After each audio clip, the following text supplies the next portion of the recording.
Hey guys, I want to talk today for a minute just about this idea of trying to relax or making being relaxed your goal.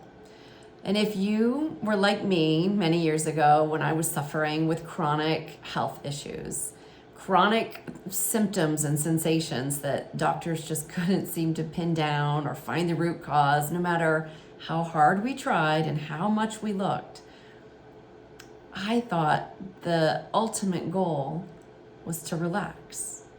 I thought it was my job to make myself relax so that my body could heal.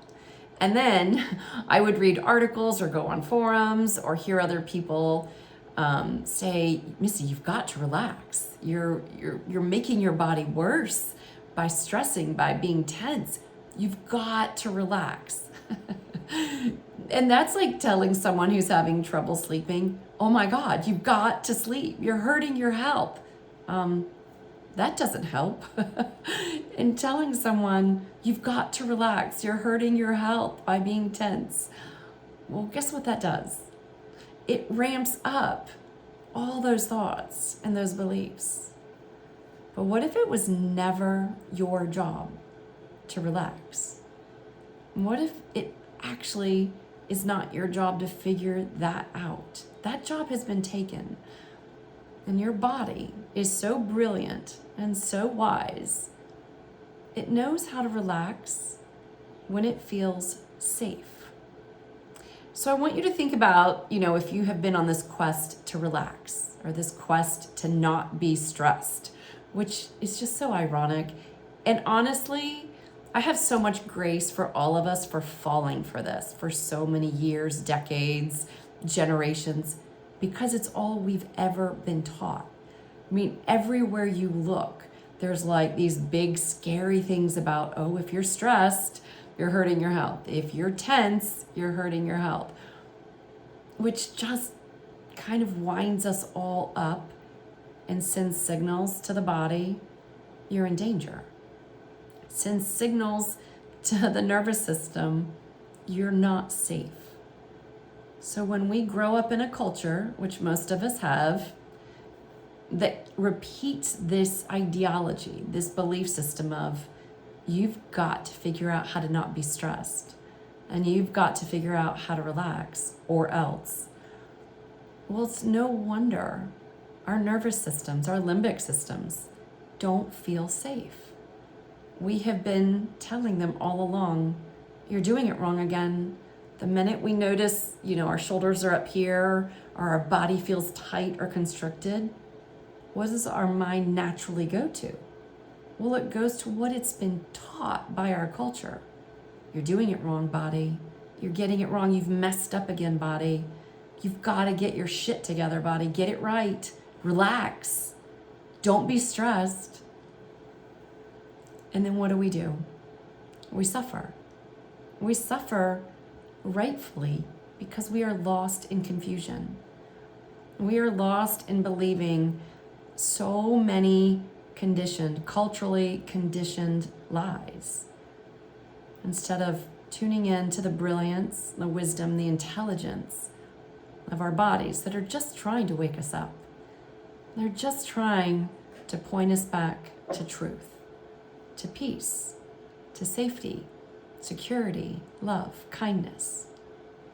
So how does this even begin to unravel? All these decades, generations of cultural conditioning telling us it's our job to figure out how to relax.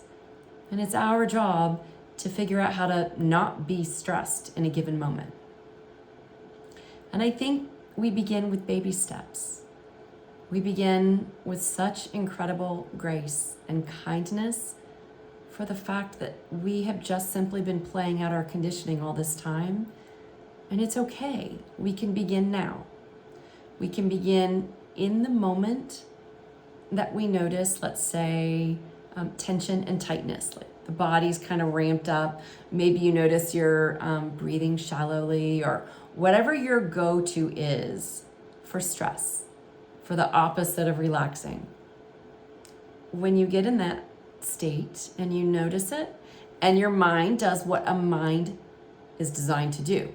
It starts telling all the scary stories, what this means, what it means about your future. I've got 3 clients right now that are pregnant, and it's so cute. They're like, what does this mean that I'm doing to my baby right now? Oh my gosh, my doctor said I've got to learn to relax and sleep better. And it just, oh my goodness. As your mind does what it's going to do, which is spit out all your cultural conditioned stories, what if that's a beautiful opportunity? So you've got the stories and you've got this, increase in energy in the form of whatever your form is.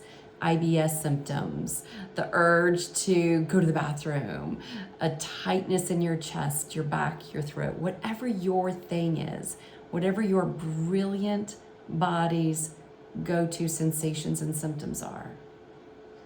When that ramps up and your mind starts telling a story of stress and what it means and what it's going to do to you in your future, or how it's going to affect your sleep, or whatever it's been conditioned to tell you. What if that could be baby step number 1 in the moment? Just come back and be the most gracious steward of your body, the most gracious host of those sensations, of those stories, because they're energy. They're energy. Everything beyond that energy, that aliveness, is a story, a label, a concept we've learned. So we let the mind tell its stories, and we let the body brilliantly do its thing to wake us up. And instead of buying into the labels and the concepts and the culturally conditioned beliefs, we come back to the brilliance of our body. We notice the sensations, and we even offer some gratitude. I love to tell my nervous system, I have a very, I call it my extra hot nervous system. I was born with it. My nervous system likes to be extra. It's kind of dramatic. But I don't find that to be a problem anymore. Instead, when I notice my nervous system doing what my nervous system does, I go right to it. Hey, good job. Thank you. You're doing great. Instead of buying into our cultural conditioning of this is bad, you're hurting yourself, what if we could turn the world right side up for a minute and say, hey, you're doing a good job. You're safe. You're safe with me. Do you need to have that, whatever it is, racing heart, urgency to go to the bathroom, whatever your thing is, good job. I'm here for you. Thank you. Thank you, you're safe. Relaxation is a byproduct. It is what flows organically, naturally, on its own, when the body feels safe and nurtured. We can let the mind report all the cultural conditioning we've had our whole lives. That's okay.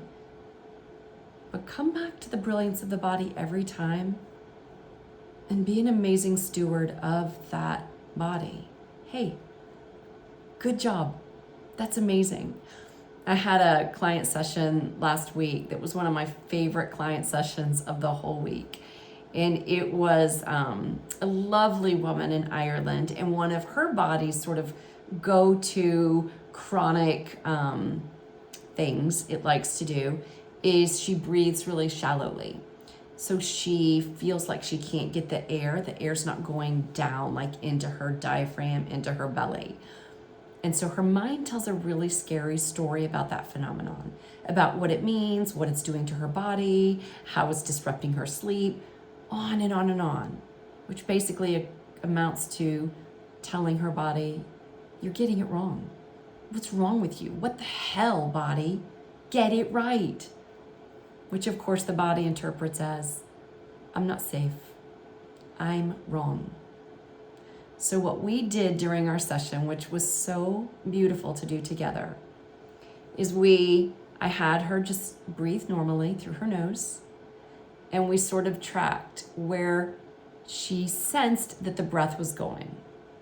So she would say, My breath is only going right here. I can't get it down. It's not going to my belly. I'm not getting the oxygen I need. And I said, okay, let's play with that. Let's see if instead of buying into what we've been taught, we turn the world the upside down world right side up. And we begin thanking the breath for exactly where it is and celebrating. So we would take a breath together and she would point.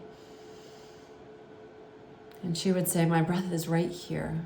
Not only right here, just right here. Let's take away all the judgment, the story, the beliefs, all that chatter of the mind. Thank you, mind. You're so adorable. And then come right here. And then when she could feel the breath reach right here, we celebrate it. Oh, good job. That was amazing. That was fantastic. Okay. And then we would talk a little bit and then take another breath. With no trying to make it go to the belly, no trying to get it down into her diaphragm, just noticing, where does the breath want to go? And a few times she would get sidetracked by her conditioning. No, but it needs to go deeply. That's where it's nourished. That's where the bot, on and on. But no, come back to right now. What is arising right now? The breath feels like it wants to go here. Okay. Feel it there. Good job. That's perfect. I'm not leaving you. I'm not going to tell you you're wrong. You're safe. You did great. When we can just be with exactly what is arising in the body, that doesn't mean the mind's going to like it. The mind might hate it, in fact. That's okay. The mind is allowed to do that. The mind is just a little culturally programmed machine. It can hate it. It can resist it. Just notice what the mind wants to do. Thank that adorable little mind. It's doing the best it can. But as much as possible, return to the brilliance, the wisdom, the kindness, and the love of the body. Go right to those sensations, to those symptoms. As they're arising, they're not at all what your mind is telling you. And be with them for a minute. I'm not leaving you. You're safe. You want to do that thing again?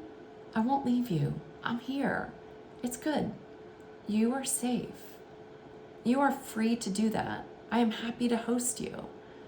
I am happy to be a steward of love, of kindness, of grace to you. It's so counterintuitive to everything we've ever been taught with our symptoms. And this isn't a magic bullet overnight. In fact, it's even really cool if we don't make this something that needs to accomplish a goal. And that's just conditioning again.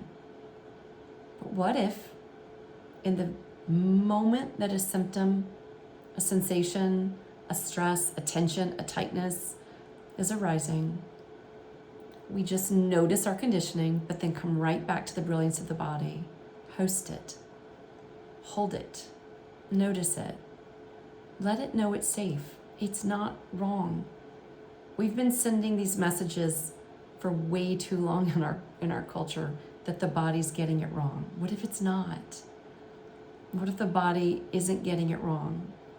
And from that space of being with the sensations, even if it's this, like, oh, I'm so tight, I'm so tense, I'm not exhaling. Hey, good job. I'm not gonna try to change you. You're not getting anything wrong, body. You're cool. I'm not abandoning you. I'm not leaving you. You are safe with me. I've got you. I've totally got you. That's how the body organically, naturally begins to relax. Not from fighting it or trying to change it and make it wrong, but from holding it as it's coming up, reminding it that it's safe and you will not abandon it. You won't leave it. You will have it. One last thing that I've been playing with that I love, and if any of you have ever seen the Disney movie Aladdin, or if you've seen Flash, I think it's Marvel, is it DC? I'm terrible with my comics, but Flash and Green Arrow, or if you've seen Aladdin, they both have these significant scenes. One in which Aladdin reaches out his hand like this and says, "Do you trust me?" And then one where I believe it's Flash reaches out his hand to Green, I think it's Green Arrow, and says, "Do you trust me?" And Green Arrow says, "With every cell in my body." I picture life, aliveness, this beautiful intelligence in the midst of, for me, like my throat gets really tight or my shoulders get really tight. Instead of trying to fix it, I just sort of imagine life saying, hey, do you trust me? I've got you. This isn't your job. I've got you. Just be with what's arising. It's safe. It's okay. Nothing's going wrong. Do you trust me? I've been playing with that more and more, and it's been kind of really cool to see what physiologically happens in my body when that "do you trust me" lands, like really lands in my belly. So if it occurs to you as you move forward, when your mind tells you better relax or you're hurting yourself, or you better stop being stressed because you're going to hurt yourself, see if you can hold that loosely. You can thank that sweet mind for reporting correctly the conditioning it's had. That's fine. But you don't have to buy into it anymore. You're safe. And from this space of honoring and hosting, stewarding what wants to arise in your body, from that space, you'll just find yourself doing what makes sense. And that might very well be calling a doctor, taking a medicine, taking a supplement, having tests run. It will happen on its own. You will simply find yourself doing the things medically that make sense, but not from a space of lack, not from a space of I'm broken, not from a space of my body is wrong, but from a space of love, kindness. What would this vessel, this body, this costume like? What does it need right now? Because what it needs most is to feel like you haven't abandoned it and you're not making it wrong. From there, see what happens, see what unfolds. I bet one of the things that will begin to unfold as you do this, relaxing, will just unfold on its own. I hope this is helpful. Let me know if you have any questions. I'd love to hear from you. Thanks, guys. Bye-bye.